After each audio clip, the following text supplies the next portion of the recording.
जय भोलेनाथ। सबसे प्रथम तो है कि आसान चीज है कि भोलेनाथ को जल चढ़ा जा सकता है। जल चढ़ाने से वो अति प्रसन्न होते हैं, चित्त भी शांत होता है। इसके अलावा दूध चढ़ा सकते हैं, दूध चढ़ाने से लोग स्वस्थ होते हैं।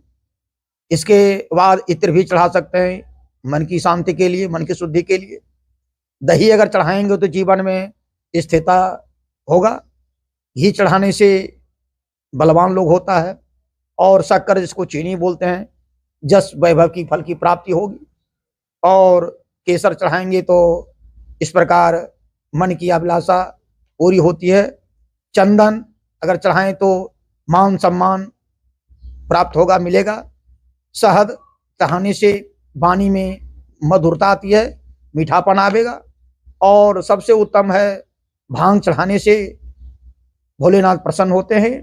भांग चढ़ा दें तो उनकी सब प्रसन्नता हो गई तो आपको सारे फल मिल जाएंगे। कैसे इन सब चीजों से कैसे अभिषेक करेंगे लोग भोलेनाथ का? अगर अभिषेक करना है जल से, दूध से, घी से, तो क्या प्रक्रिया होगी, कैसे करना है? इस प्रकार अगर हो, पंचामृत से सबसे पहले उनके जल से स्नान करावें, पंचामृत से स्नान करावें, फिर गंगा जल से भी अभिषेक करा सकते हैं।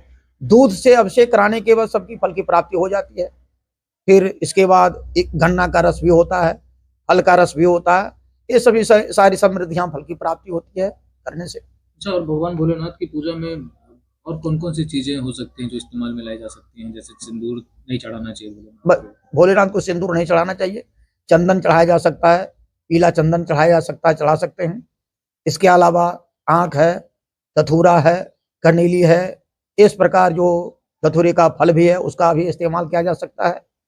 इसके अलावा आप अगर किसी की शादी नहीं हो रही है, विवाह रुका हुआ है, अगर किसी की शादी नहीं हो रही तो शिवरात्रि, महाशिवरात्रि के दिन मोर मुकुट चढ़ाने के बाद उनका अवश्य विवाह संपन्न हो जाएगा, इस प्रकार कहा जाता है।